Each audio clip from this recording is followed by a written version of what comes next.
Bom, pessoas, então, finalizando o capítulo 3, nós temos a partir da página, praticamente ali, página 62, 63, dependendo do livro que vocês estão utilizando, se for o arquivo do Moodle, então, página 62, as autoras vão reforçar esse espírito do mecanicismo, elas voltam, né, com a influência desse pensamento mecânico, desse pensamento mecanicista para a ciência da época. Elas ressaltam o tempo todo, e é um ponto importante no capítulo 2 e no capítulo 3, a influência que esse pensamento mecanicista tem sobre essa composição, sobre esse desenvolvimento da ciência moderna, né? Com esse caráter de modernidade, então, que tem a ciência, que adquire esse tipo de conhecimento a partir do final do século XVI. Nós estamos aí, mais ou menos, em meados aí do século XVIII, início do século XIX, e chegaremos aí por volta da segunda metade já do século XIX, ocasião que a Alemanha ela se unifica e vira o país, né, e se torna o país, o território que nós conhecemos hoje, ou pelo menos o território que vai compor ali o que compõe hoje 3, 4 países. A Alemanha na Europa é praticamente a última a se organizar territorialmente e politicamente. Até a metade do século XIX, a Alemanha é ainda um resquício do Império Romano. Nós temos um resquício do Império Romano ali em grande parte daquele território, inclusive compreendido ali como Sacro Império Romano ou Ortodoxo Império Romano, que seria uma parte da Europa que ainda mantinha algumas das características da cultura, daquilo que havia sobrevivido durante esses séculos todos, na Idade Média, do Império Romano, principalmente a estrutura religiosa. Então a Alemanha passava por problemas assim bem diferentes do restante da Europa, o que faz também com que a Alemanha seja completamente tardia no desenvolvimento acadêmico. Apesar de tardia, porque ela vai buscar o seu lugar ao sol, né? Vai buscar ali a sua composição, a sua importância no meio acadêmico, vai buscar concorrer com as outras grandes potências acadêmicas da época, já muito tarde, já praticamente no final do século XIX, a Alemanha ela chega nessa corrida, ela chega nessa disputa muito forte já, porque grandes universidades fazem parte desse território alemão. Então, quando a Alemanha se constitui territorialmente, politicamente, né, como um país, grandes universidades que estavam em locais desses feudos antigos acabam fazendo parte, então, agora dessa nova nação. E isso vai favorecer muito a Alemanha nessa corrida e no destaque que a Alemanha vai ter a partir de 1870. A criação a gente tem aí praticamente 20 anos de atividade desses principais teóricos que nós vamos ver hoje. Né? Então, desde a organização da Alemanha como um país até a atuação ali, a criação do primeiro laboratório de psicologia, nós temos uma média de 20 anos de atividade acadêmica e que vão compreender mais ou menos aí esses 3 teóricos que nós vamos ver hoje. E o mecanicismo é, logicamente, muito importante, porque ele vai atravessar desde ali final do século XVI, ele atravessa o século XVII, influenciando o racionalismo, influenciando o empirismo, influenciando o materialismo, influenciando todas as outras correntes, os modos de pensamento que vão estar atrelado a esse movimento, a esse apogeu e desenvolvimento da ciência moderna. Bom, nós temos no início dessa parte do capítulo a união da fisiologia, do estudo da fisiologia, que dava conta ali do funcionamento do corpo, era meio que uma possível justificativa aí para a dissecação de corpos de animais e humanos. Então nós temos um estudo em fisiologia importante e crescente nessa época, e que vai se aliar então aos princípios da física, como o próprio mecanicismo já havia determinado, que todos os fenômenos podem ser explicados e devem ser explicados através dos princípios da física. E qual era o princípio maior? A ideia de substância e movimento. Todos os princípios de que tudo, toda a matéria, todos os elementos têm uma substância, têm uma massa corpórea, um corpo, e este corpo também tem um movimento e uma forma de movimento característico dessa substância. E essa substância, então, e esse movimento influenciam outras substâncias e outros movimentos no grande funcionamento mecânico do universo. Esse funcionamento mecânico passa para o universo humano em suas duas dimensões. Primeiramente, no universo físico-material, né, através do corpo, e depois através da mente, que passa também a ser entendida no mesmo tipo de funcionamento. As explicações mais atuais nessa época estavam com respeito à questão do funcionamento da mente através de uma força. Né? E aí a gente viu ali na aula passada que muitos estudos começam a se desenvolver e chegam e teorizam sobre uma força, sobre um tipo de impulso que teria ali uma natureza elétrica, que conduziria, que daria energia e conduziria então o funcionamento da mente humana.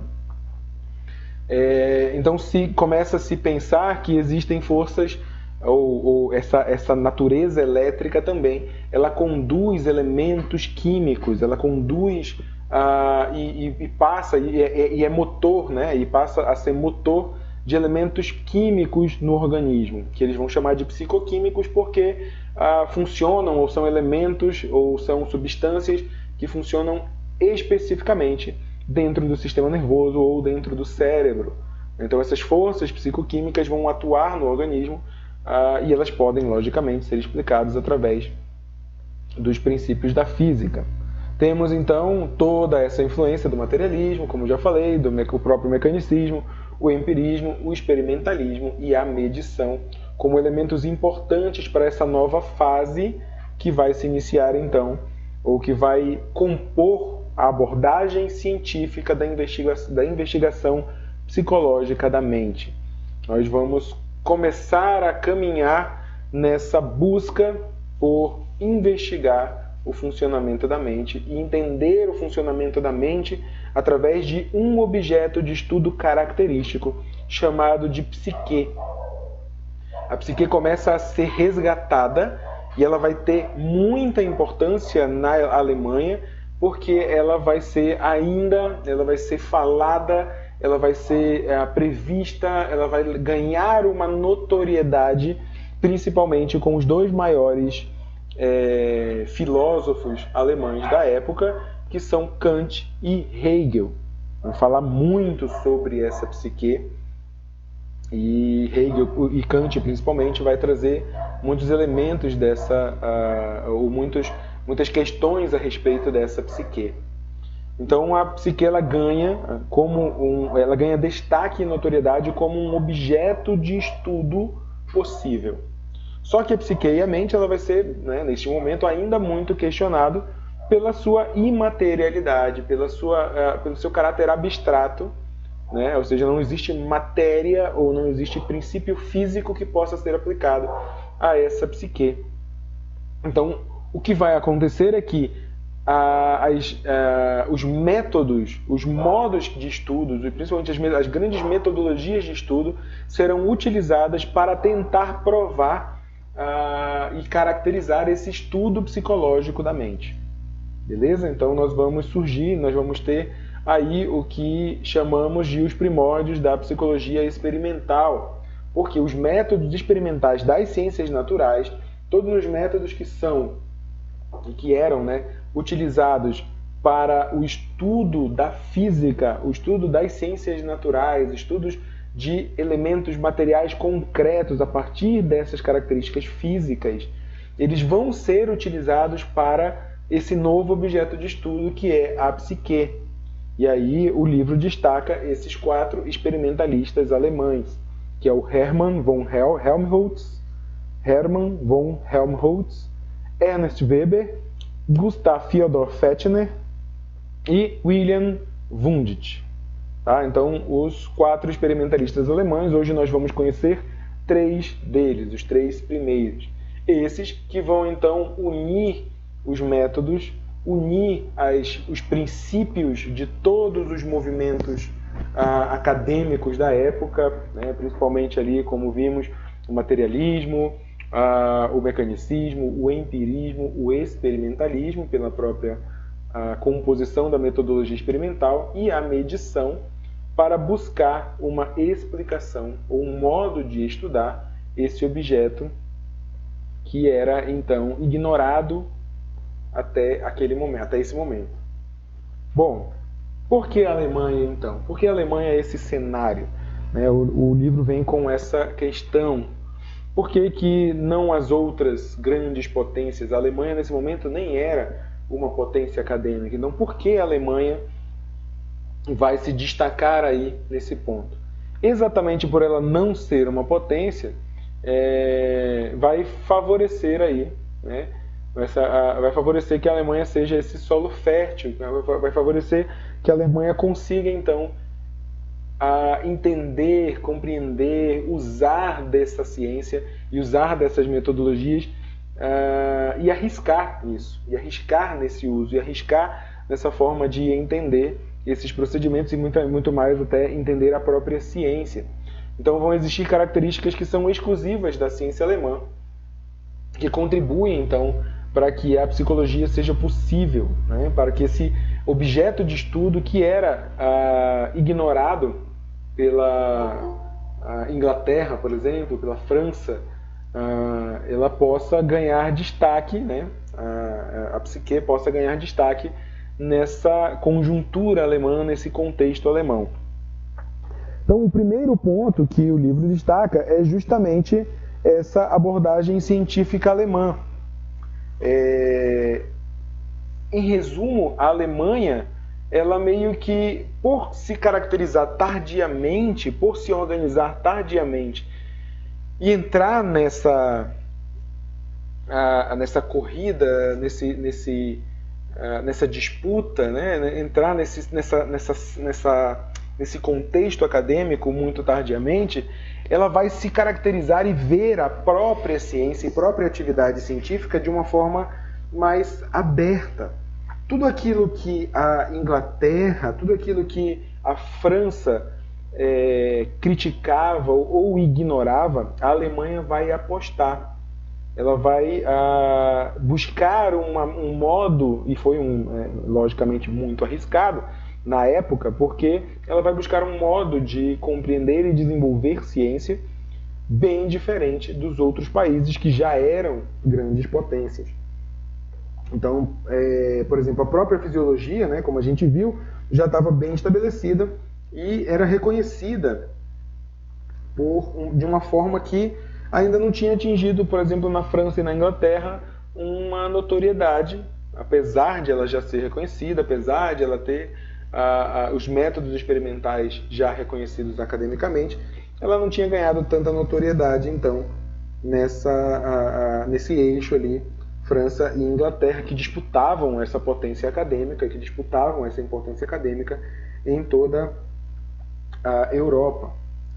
Então, tudo o que foi desprezado pela França e pela Inglaterra, a Alemanha então vai receber e vai utilizar para o seu desenvolvimento acadêmico. Então, essa abordagem científica alemã, o modo como a Alemanha, como as universidades alemãs vão ver a ciência e vão buscar desenvolver a ciência, vai ser muito propício para a chegada e para a importância que a psique, como objeto de estudo, vai passar a ter a partir desse momento. Então é meio que assim, tipo, a mente ela era completamente criticada, principalmente depois do advento aí, do empirismo. Né? O empirismo ele traz muitas características importantes e, apesar de falar de uma mente processadora, né, que pensa aquilo que a experiência traz e que é parte desse conhecimento, ela acaba também trazendo consigo o materialismo, do qual explica, né, e busca explicar toda e qualquer origem, funcionamento e organização através das coisas materiais. Então a mente, nesse cenário, acaba sendo meio que subutilizada, meio que a mente não existe, a mente ela é um produto do pensamento, ela é um produto dessa composição aí que depende exclusivamente da matéria. Então a mente começa a ser bastante questionada, não ganhando então, porque ela não é concreta, ela não tem concretude, ela não tem materialidade, ela não ganha tanto destaque assim, se tornando algo mais secundário, né, nesses estudos. E então a Alemanha vai dizer assim, não, pera lá, dá para estudar, sim, essa psique, dá para buscar um caminho diferente, e meio que vamos lá tentar desvendar o que é essa psique, já imbuídos aí do espírito do grande Kant e do Hegel aí, que vão destacar essa psique como um objeto, talvez um objeto de estudo importante para o desenvolvimento, inclusive filosófico, né? Visto que essa psique já havia ganhado destaque várias vezes nos movimentos filosóficos. Bom, a Alemanha também vai ter um grande papel aí, porque vai ser um momento também dessa organização e dessa supervalorização acadêmica na Alemanha, em que a Alemanha vai ser radicalmente contra ali, principalmente os experimentalistas, os grandes teóricos, vão ser radicalmente contra a influência cristã, a influência da igreja, que era muito forte na Alemanha até meados do século XIX. Então existe uma ruptura muito grande aí do Estado com a igreja nesse momento. Que é como a gente ainda tinha ali uma forma ortodoxa de Império Romano, e no qual a própria religião ainda era muito forte na Alemanha no momento da sua unificação. E foi um grande problema para essa unificação. Bom, abordagem científica, ok. O segundo ponto que o livro destaca, então, é o movimento reformista nas universidades alemãs. Bom, se a própria Alemanha e a ciência e a universidade alemã já tem uma forma de entender o fazer científico diferente, isso vai atingir em cheio o modo de funcionamento das universidades. Então, lá pelo início do século XIX, uma grande onda reformista vai atingir as universidades e vai defender a liberdade acadêmica, ou uma forma de liberdade acadêmica. O que é isso? Os principais mestres, os principais tutores das universidades, os principais professores, né, os catedráticos das universidades, vão ganhar uma certa liberdade para estudar o que eles querem e conduzir esse estudo da forma que eles querem. Então não vai ter um currículo fixo como nós já temos, né, nesse momento nas universidades europeias, um currículo fixo de estudo e inclusive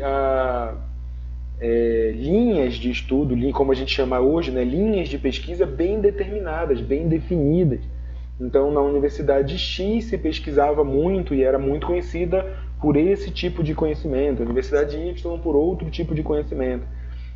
Então a Europa como um todo, não só no eixo ali em Inglaterra e França, mas também em Espanha, Itália, nós vamos ter bem definido a universidade e também as pesquisas feitas nessa universidade. Coisa que a Alemanha vai meio que abrir, assim, tipo, você vai ganhar essa liberdade, você vai ter essa liberdade para estudar e conduzir esses estudos da forma como você queira. Então não vai ter interferência externa, não vai ter um currículo mínimo, não vai ter uma forma estruturada de currículo para se ensinar. Essa liberdade vai trazer um novo estilo, né? Um ambiente diferente para essas universidades, no qual esses professores começam então a buscar um movimento bem diferente, uma característica bem diferente, então escolhendo os próprios temas das aulas e, logicamente, aí ganharem muitos laboratórios, ganharem muitos investimentos, que é então o nosso terceiro ponto, que são as condições econômicas, né, que vão proporcionar, por exemplo, novas oportunidades de aprendizagem, novas práticas, novas técnicas científicas e investimentos importantes para o desenvolvimento dessas práticas. Então, nós temos as universidades nesse momento ganhando muitos subsídios, muitos investimentos, o que vai favorecer, logicamente, essas condições econômicas das universidades, favorece a criação de laboratórios, por assim dizer. A gente coloca laboratórios sempre nesse momento aí, entre aspas, porque a gente não pode também contar com muitas tecnologias na Alemanha, mas que serão tudo que for possível naquela época, a Alemanha vai investir pesadamente. E é isso que vai, inclusive, favorecer o nosso amigo Wilhelm Wundt, né, que vai receber aí uma grande quantia, uma quantia significativa de investimento e vai criar o primeiro laboratório de psicologia. Fato este que, vamos ver, será contabilizado, será colocado como o fato principal, ou um dos fatos principais, um dos fatores principais para a criação da psicologia científica, da psicologia como ciência.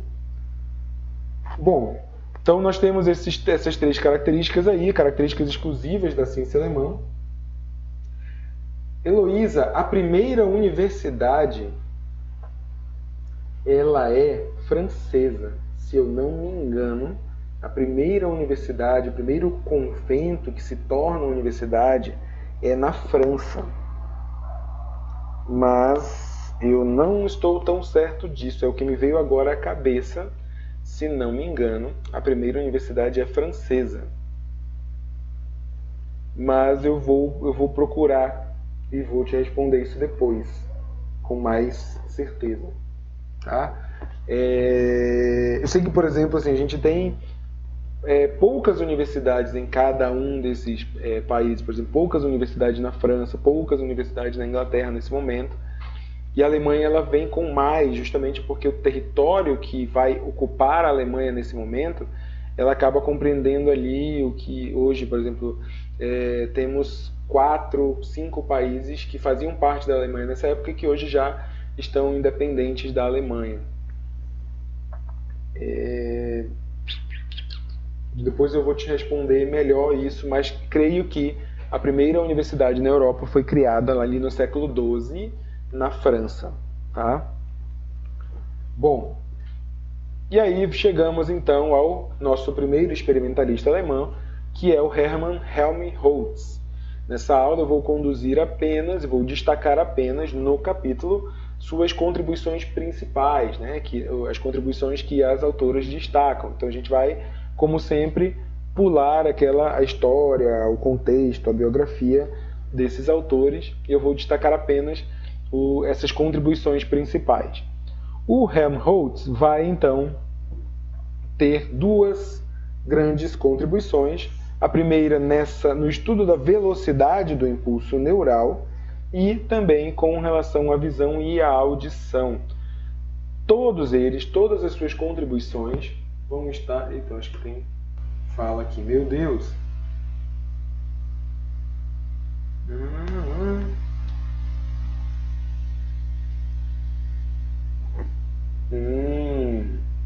Olha aí, tá vendo? Então, ó, esse daí eu não tinha essa informação. Universidade de Bolonha.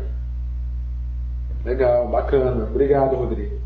Então, depois vou buscar aí informações sobre ela e verificar ou seja, no século XI, então, verificar então a sua atuação. Bom, então Helmholtz vai ter essa contribuição no estudo da velocidade do impulso neural e também com a visão e a audição. Ambas vão estar muito atreladas à característica principal dele, que é a medição. O Helmholtz vai buscar incansavelmente a experimentalização e a medição como características da sua atividade científica. Bom, com relação à velocidade do impulso neural, o Helmholtz vai ser o primeiro a fazer a medição empírica desse impulso neural. Até este momento, né, com o Hermann em ação, em atividade, o impulso nervoso já tinha essa concepção, essa característica, essa natureza elétrica, né, a natureza elétrica do impulso nervoso já era defendida pelos experimentalistas ou pelos teóricos na época, só que era considerado, por sua natureza própria elétrica, era considerada rápida demais para ser mensurada. Então a galera meio que diz assim, o impulso é elétrico, o impulso é muito rápido, não dá para ser medido esse impulso nervoso. E aí o Hermann Helmholtz vai então buscar desenvolver um método a partir dos métodos experimentais. Ele vai buscar então medir esse impulso neural, fazer uma medição desse impulso neural através da estimulação de nervos na perna de um sapo. E aí ele começa a sua jornada buscando aí a medir o tempo que leva desde o momento do estímulo até a resposta do nervo, ou a resposta do músculo que compreende, que está atrelado a esse nervo. E ele faz isso com muitos animais e com muitas espécies e muitas características também, ou outras formas, ou outros membros também. E ele chega a uma média, né, não só ele não chegou a esse resultado só com esse experimento da perna do sapo, mas ele chega após vários experimentos a uma média de 27 metros por segundo, né, que seria a velocidade do impulso neural. Isso é uma velocidade média.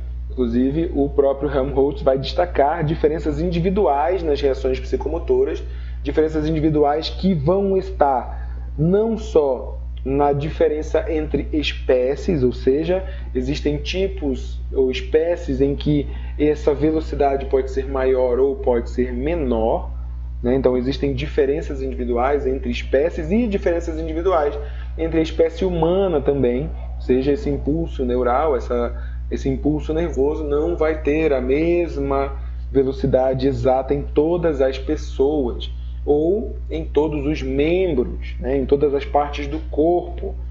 Então ele destaca essas diferenças de pessoa a pessoa, ou de membro para membro, ou de espécie para espécie. E ele chega então a esse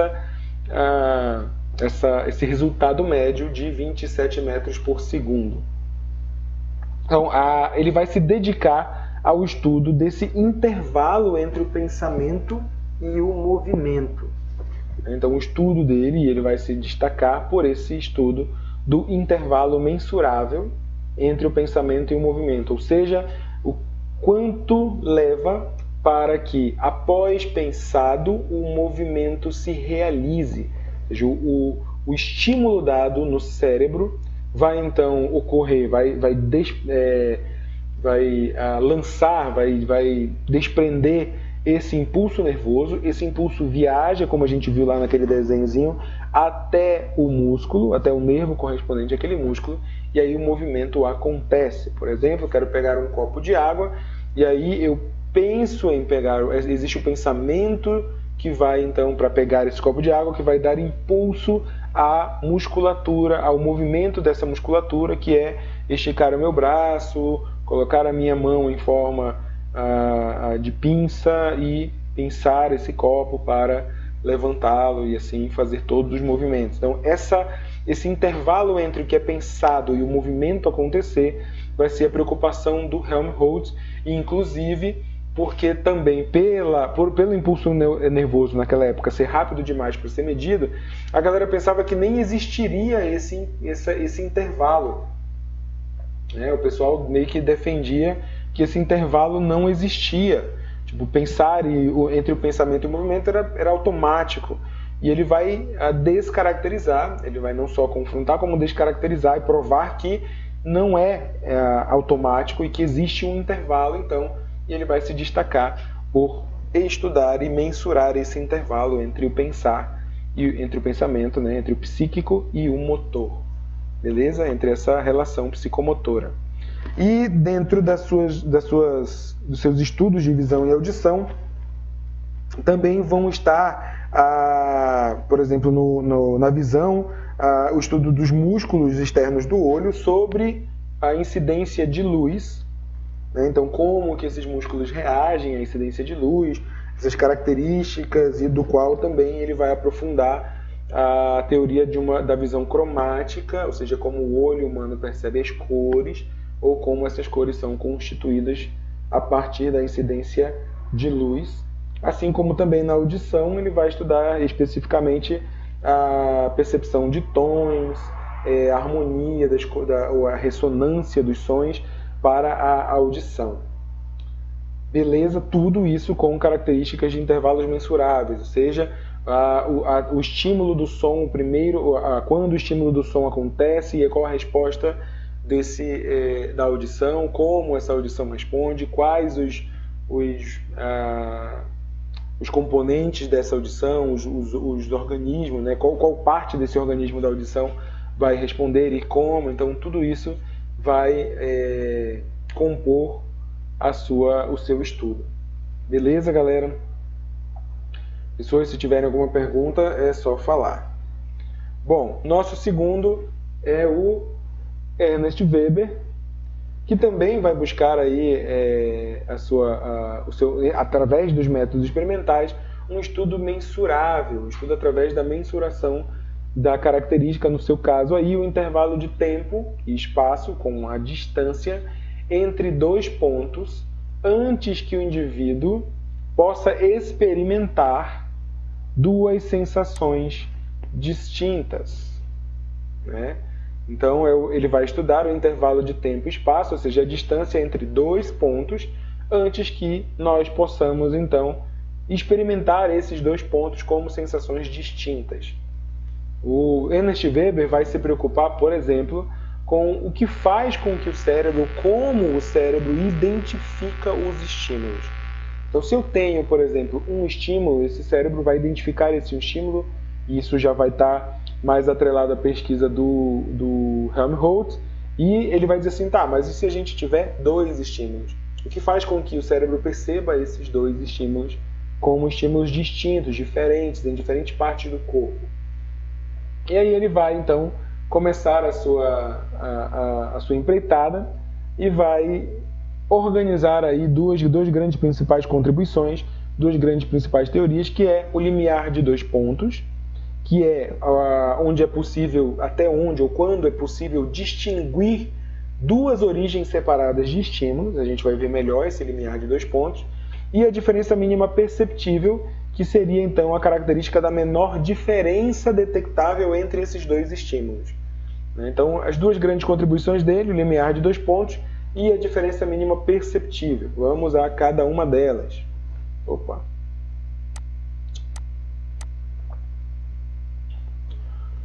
O limiar de dois pontos é o que permite, então, o Weber vai buscar, é o que permite, então, que o cérebro consiga distinguir dois estímulos discriminadamente, ou seja, diferenciar duas fontes de estímulo. E o Weber vai dizer que o cérebro só consegue diferenciar, discriminar duas origens, duas fontes de estímulos diferentes, se esses pontos do estímulo estiverem a uma distância mínima, que seria esse limiar entre dois pontos, ou limite entre dois pontos, para que o cérebro identifique esses dois pontos como dois estímulos diferentes. Então vamos pegar aqui essa primeira figura. Nós temos aqui um compasso, né, na pele humana, e a distância entre a ponta do compasso, que seriam dois estímulos, elas ativam, por estarem muito próximas, elas ativam apenas um receptor neural. E aí, mesmo sendo duas fontes de estímulo, o que é comunicado ao cérebro é apenas um ponto, né? Apenas é sentido pelo cérebro e pelo sistema nervoso, detectado apenas um ponto de estímulo, apesar da origem serem dois. A gente pode fazer, por exemplo, essa experiência em casa. Peguem dois palitos de dente e coloquem, né, pressionem sobre a pele de vocês em pontos bem próximos. E aí vocês vão, ou peçam para alguém pressionar nas costas, em um lugar que você não veja, em pontos bem próximos, com bastante cuidado, lógico, para não ferir, e vocês vão buscar perceber como, se essa pessoa está colocando um palito, dois palitos, três palitos, e quanto mais forem, nós vamos ter numa mesma região apenas a ativação de um receptor neural. Para que o cérebro consiga discriminar, consiga distinguir, daí nós temos aqui a segunda figura, que para que o cérebro consiga distinguir, a distância entre esse ponto precisa obedecer, ou precisa ser maior do que esse limiar, do qual ele estabelece aqui, que nós vamos já ver na próxima figura, para que os estímulos, então, a origem dos estímulos, consigam ativar dois receptores diferentes e mandar, então, duas mensagens diferentes para o cérebro. Então, esse é o estudo do limiar de dois pontos. Então, tem lá aqui o teste de discriminação, vocês podem pegar uma pinça ou pegar dois palitos diferentes e fazer essa experiência. Então, por exemplo, o Weber vai chegar a essa concepção, a essa conclusão, de que, por exemplo, nos dedos da mão, aqui nos dedos, se você fizer essa experiência com os dedos da mão, para que o cérebro possa distinguir duas origens diferentes, essas fontes de origem devem estar numa distância mínima de 2 milímetros. Qualquer distância menor do que 2 milímetros, o cérebro apenas vai identificar, né, ou nós vamos apenas estimular um receptor do nosso sistema nervoso, um receptor neuronal, e o cérebro então identificará apenas uma fonte. Apenas com mais de 2 milímetros de distância, nós conseguimos identificar, aí o cérebro consegue identificar duas origens diferentes. E assim a gente tem aí o dedo do pé, olha, até 8 milímetros. Tem organismos que até 8 milímetros no dedo do pé identifica apenas como uma fonte. A palma da mão até 12 milímetros, o dorso, né, até 60 milímetros, e a língua 1 milímetro aí para a gente ter uma ideia. Esses, logicamente, são estudos até mais avançados, mas que têm origem na concepção do Weber através do limiar de dois pontos. Beleza aí, pessoas? Alguma pergunta?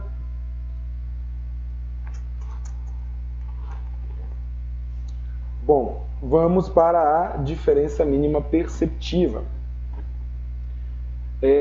A lei de Weber, o Weber vai organizar então uma forma de compreensão dessa diferença mínima perceptível, dizendo que quanto mais intenso for o estímulo inicial, maior terá que ser o segundo estímulo, de modo que a diferença se torne perceptível. Ou seja, a partir do momento em que você recebe um estímulo, por exemplo, que você pega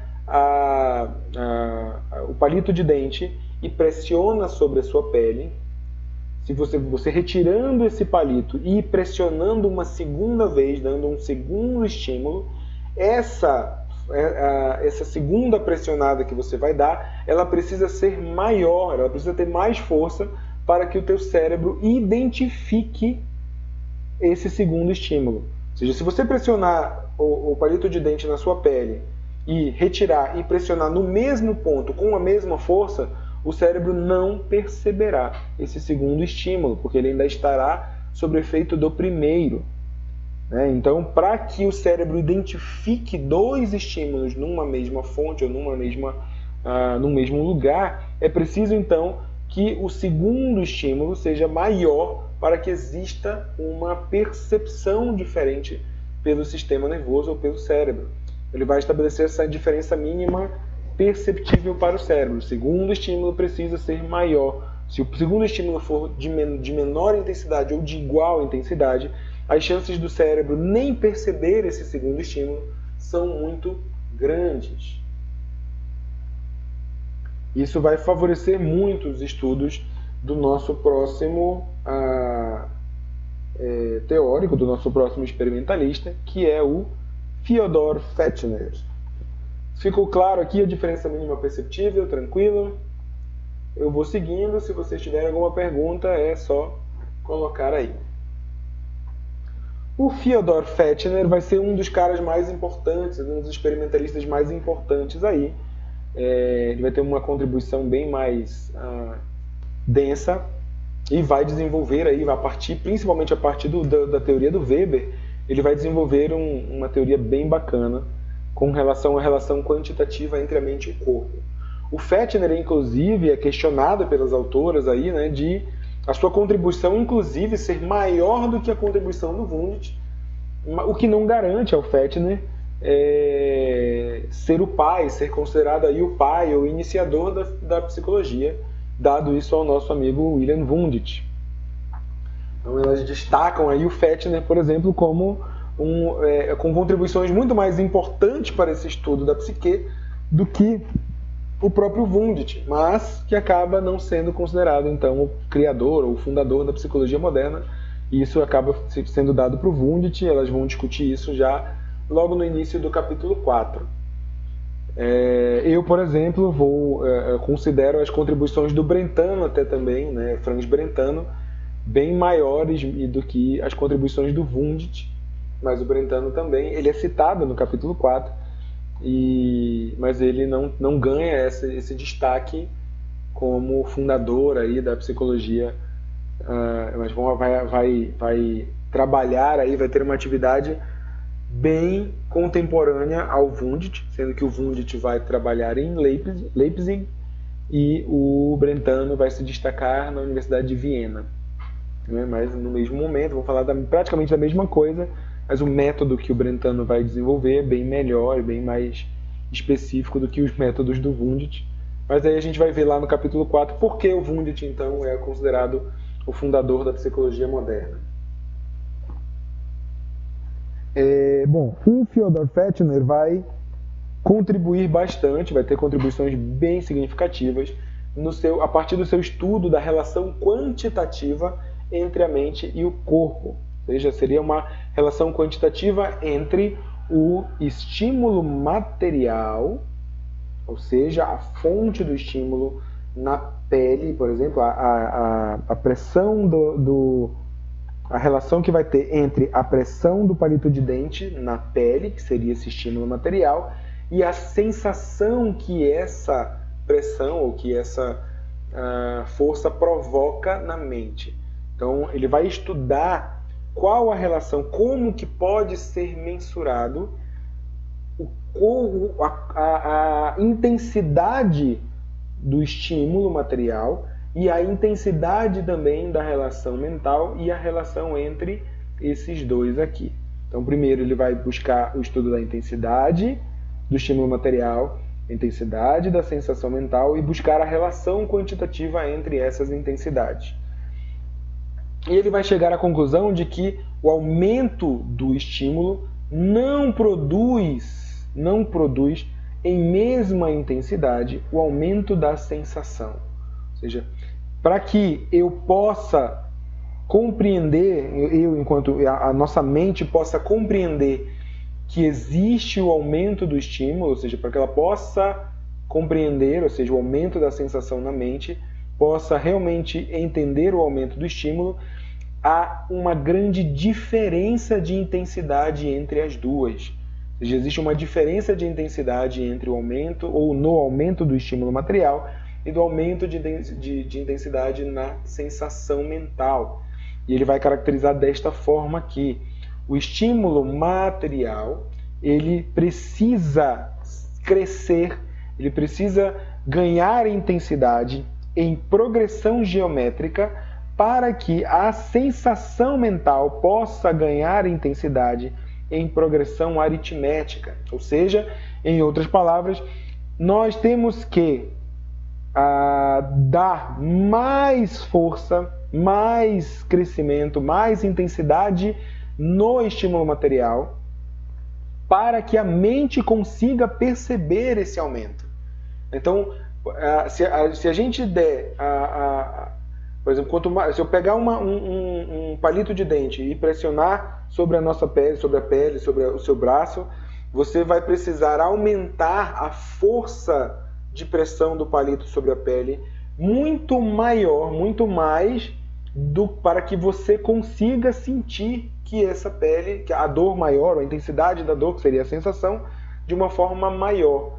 Então vamos estudar um pouquinho, né? Vamos lembrar aí o que é essa progressão aritmética e a progressão geométrica.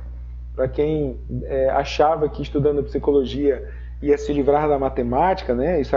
Esse cálculozinho aqui vai inclusive cair na prova. Você vai ter lá uma questão bem bacana para vocês quando a gente voltar. Vamos estudar isso assim de uma forma mais simples.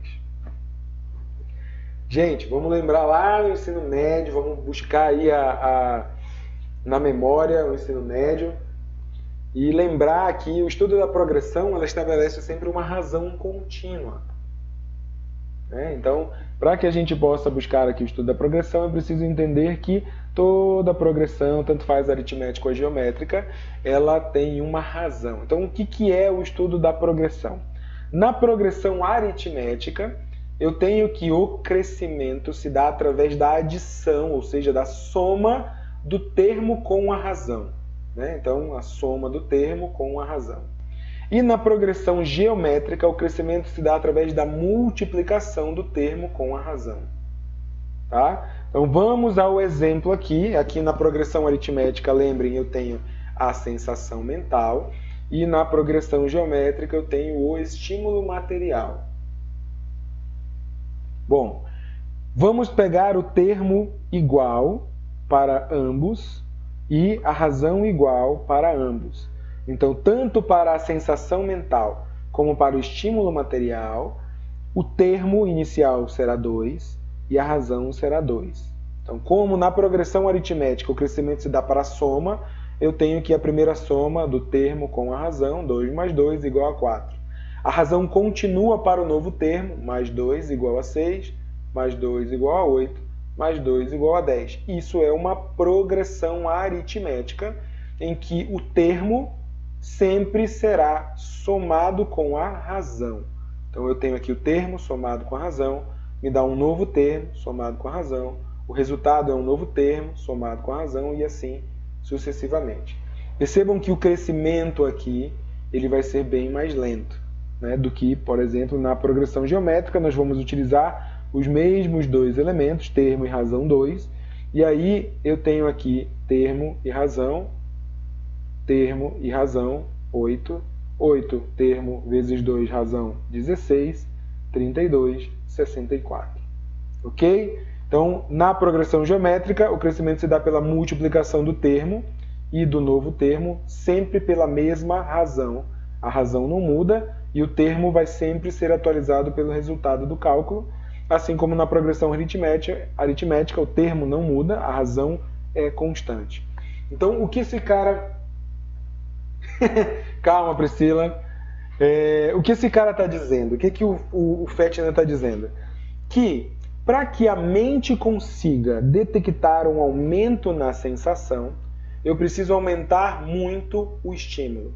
Vamos ao exemplo aqui. Então eu tenho aqui que a primeira... Vamos lembrar em física, que é nosso principal elemento aí nesse finalzinho aí de capítulo, a física explicando tudo, os termos da física buscando explicar tudo.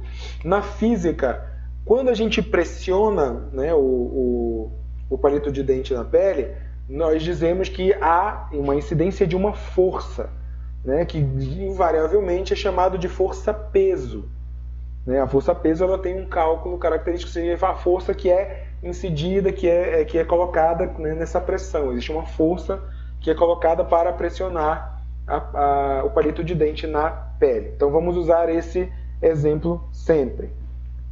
Ou seja, na primeira vez, o meu primeiro estímulo, a força que eu vou utilizar nesse primeiro estímulo é 2, que seria o meu termo. O termo é isso, assim, vou pegar o palito de dente e vou pressionar na pele com força 2.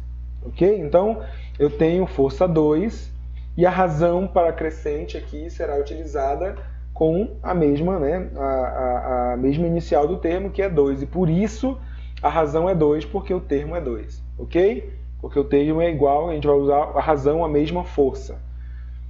Igual a força, que seria o nosso termo. Então, ó, 2 com a força, eu tenho aqui o primeiro estímulo, né, é 4 resultado.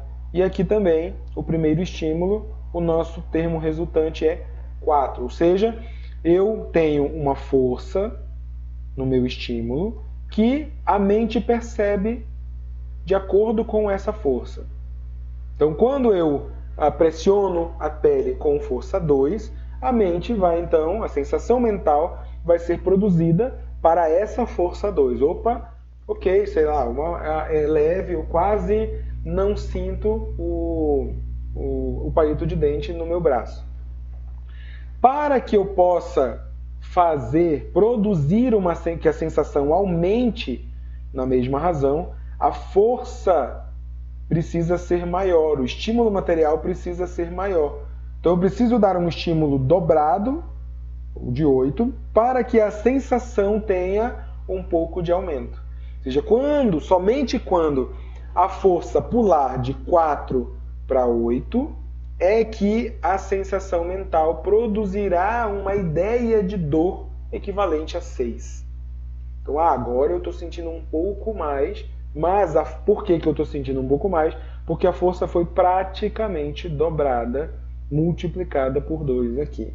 Da mesma forma, para a nossa terceira experiência, eu preciso aumentar essa força, dobrar mais uma vez essa força, e somente quando ela atingir uma força equivalente a 16, eu tenho um pequeno aumento na sensação material, na sensação mental. Então, essa é a ideia, é isso que o Fechner está defendendo.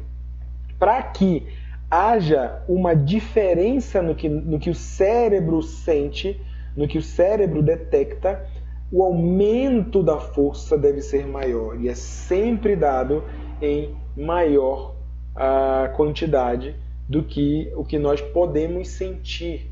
Ou seja, a relação quantitativa entre o que nós recebemos de estímulo e a sensação da mente, ela é muito diferente.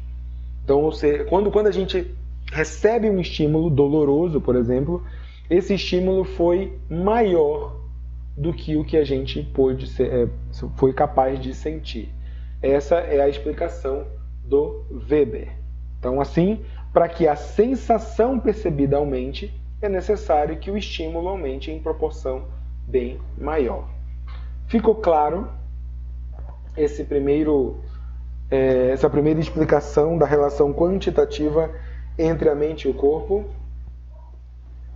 Bom, vamos continuando aqui. Oxi. Bom, com isso, o Fechner vai então postular, vai teorizar sobre o limiar absoluto. O limiar absoluto é a explicação de que existe um ponto abaixo do qual, né, um ponto do qual, tirando esse abaixo aqui, eu vou escrever 2 vezes, um ponto do qual, abaixo ou acima, as sensações não são detectadas. Então, o Fechner vai dizer que nós temos uma mediana, que seria um ponto de estímulo detectado por todos. Essa mediana aqui seria um ponto médio na detecção de qualquer estímulo físico.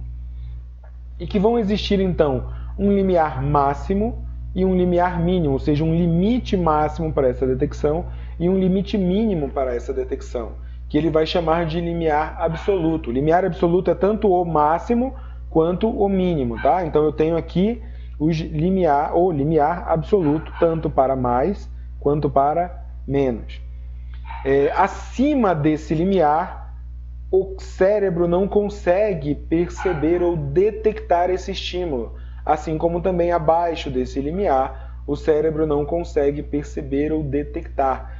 Para que o cérebro detecte e perceba esse estímulo, ele precisa estar dentro deste limite de percepção. A gente tem um exemplo muito claro disso, né, e todo mundo sabe, né, por exemplo, com a audição. Nós sabemos que o ouvido humano, isso eu acho que todo mundo já escutou isso, o ouvido humano só é capaz de detectar sons em uma determinada frequência. Abaixo dessa frequência, né, dessa mediana de frequência, ou acima dessa frequência, o ouvido humano, a audição humana, não consegue escutar o som.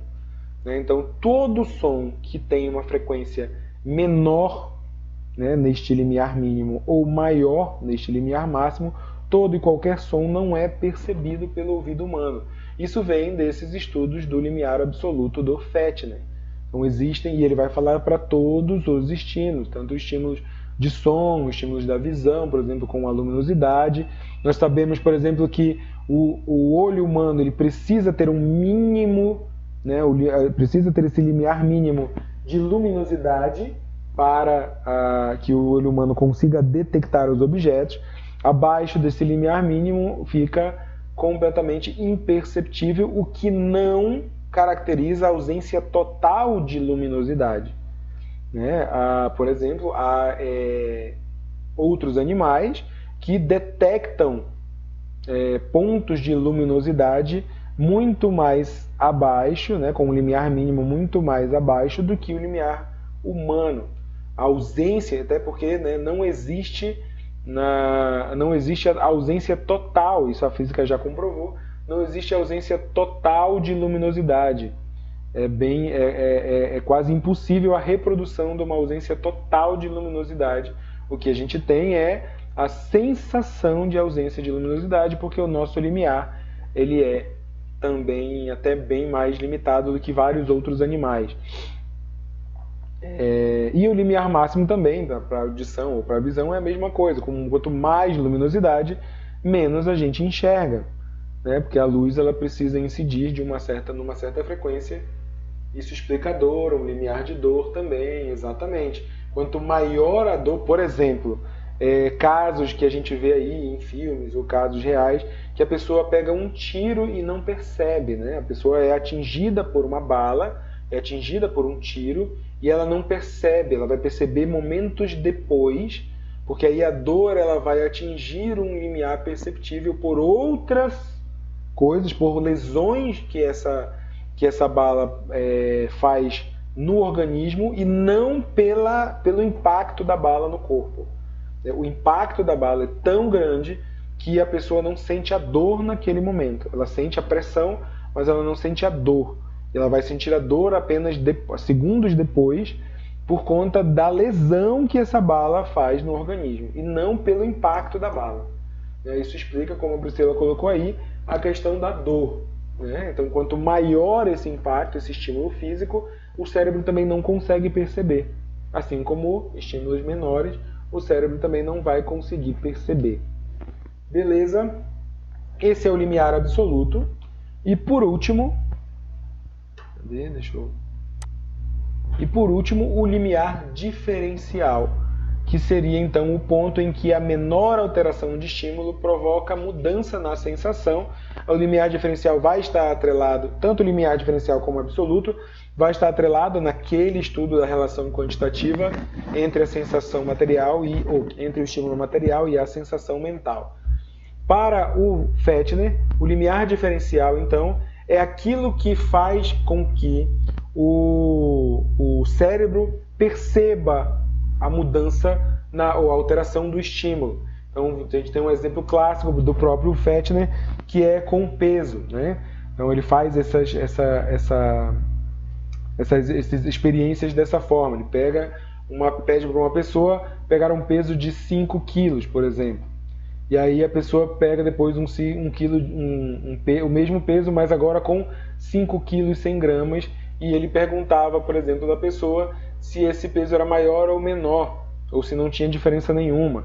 Depois ele pegava um peso com 5 quilos e 150 gramas, e assim ele ia aumentando progressivamente o peso e vendo até onde, né, na verdade, esse peso provocaria uma mudança, essa alteração dos estímulos, que o estímulo aqui é alterado, ia realmente provocar uma mudança na sensação de peso dessa pessoa. Então, por exemplo, tem gente que com 500 gramas a mais no peso já vai sentir uma mudança, e pessoas mais condicionadas, isso está inclusive na própria característica das diferenças individuais, pessoas mais condicionadas vão sentir essa mudança lá com 6 quilos, 1 quilo a mais.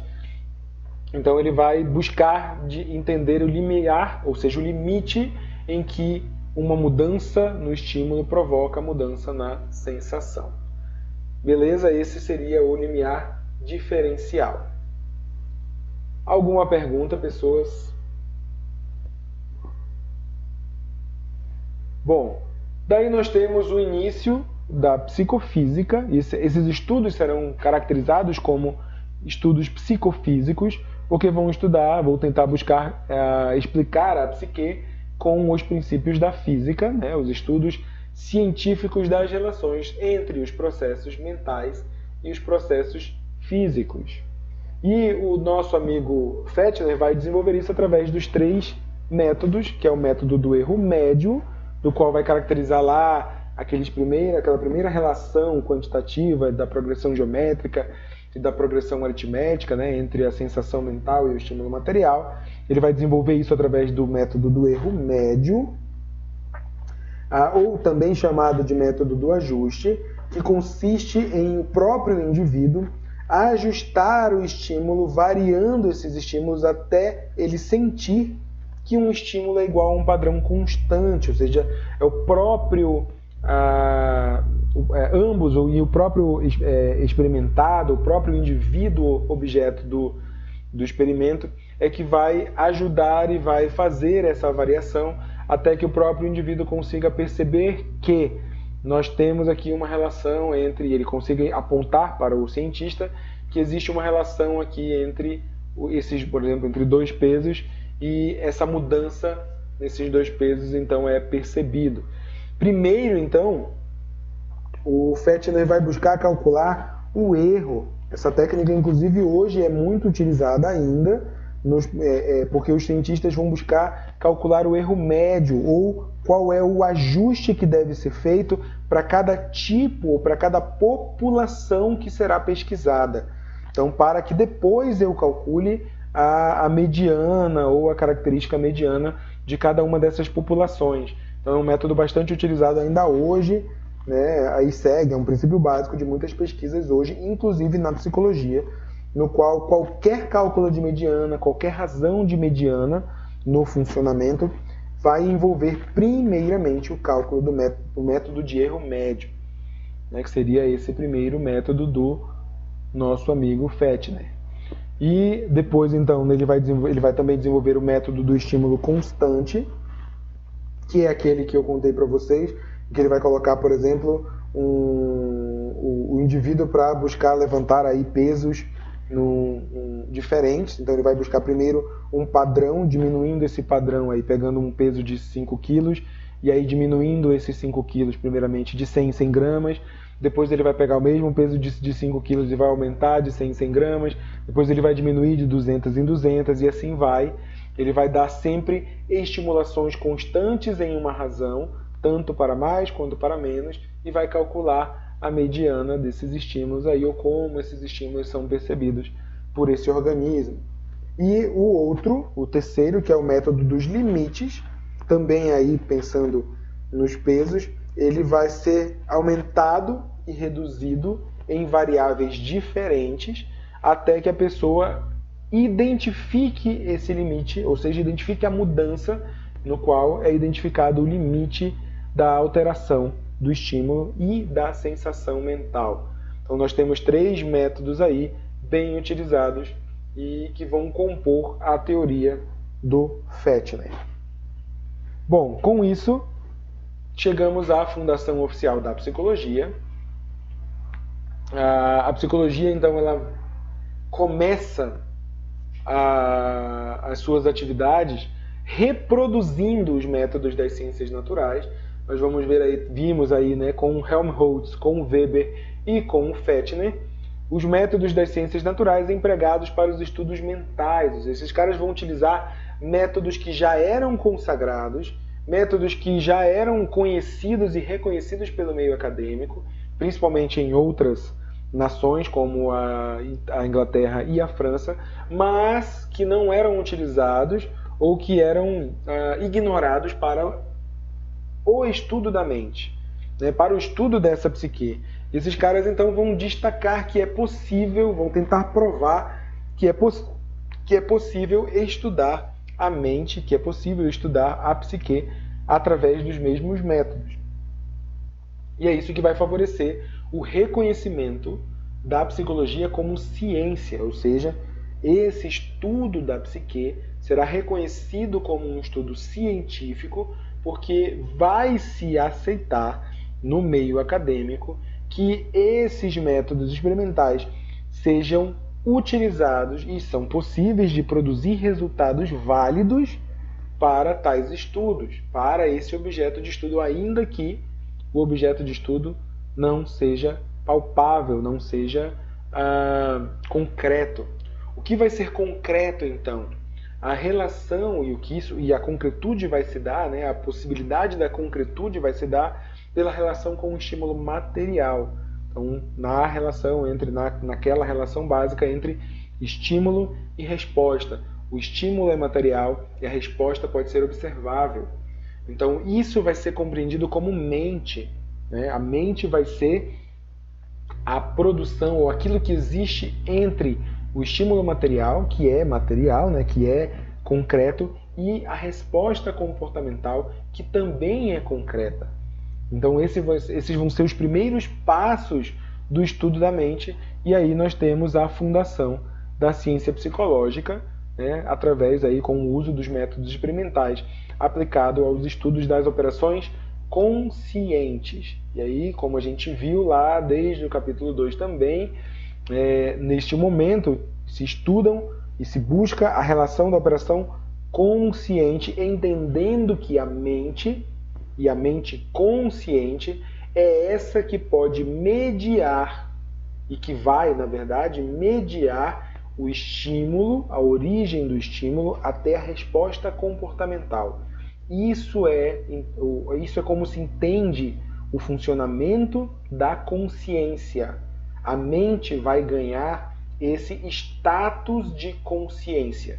A consciência vai ser eleita aí, vai ser considerada aí o elemento máximo dessa mente, porque é na consciência, ou nesse elemento da consciência, esse elemento mental da consciência, em que ocorre a mediação entre o estímulo e a resposta dada no músculo, inclusive, pela musculatura, pelo corpo, pelo organismo.